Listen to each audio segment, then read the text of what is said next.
it's Mary and Merrick. and we're checking in from our off-grid tiny house, and we wanted to show you today how we make kombucha.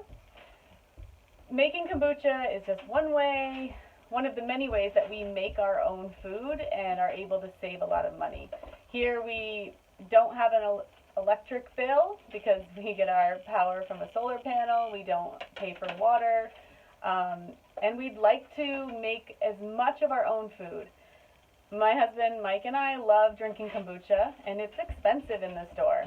So we are able to make it on our own very cheaply. So, well, here, bring it closer. You just push it. So, this is a SCOBY here.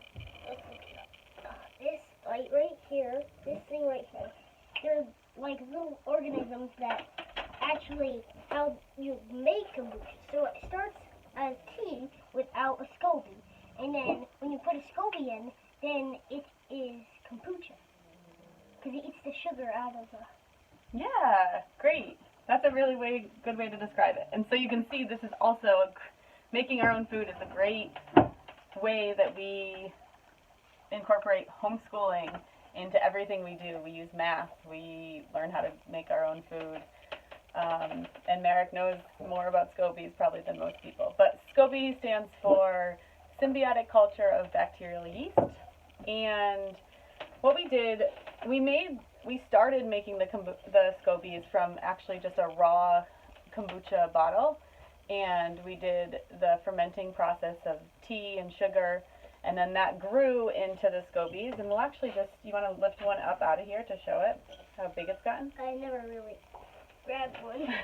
Here, you do it. Okay.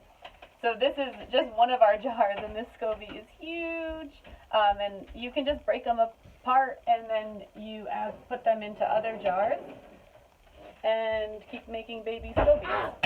You okay, bud? We actually have a lot of SCOBYs. There's one in here, and there's one in here. We have this one too, and there's two here. So once you have your SCOBY, I boil tea in this kettle, which is about four cups, and with the water I add about 3 bags of green tea and 3 bags of black tea. So you want to do black and green tea. After the tea is brewed, I add a cup of sugar to the tea, and then pour this into a pot and add an additional 12 cups of just room temperature or cold water. You don't want the tea to be hot when you add it to the SCOBY. And then you take that mixture and add it to the jars with the SCOBY in it. You never want your SCOBYs to dry out. So when we're going to second ferment right now, and we won't take all of the tea out of the SCOBY. So then it doesn't, what do you call it? Dry out. Oh, no, Suffocate. Good. So right now, this tea has been fermenting for about a little over 7 days. You can play with how much you want it to ferment, more or less.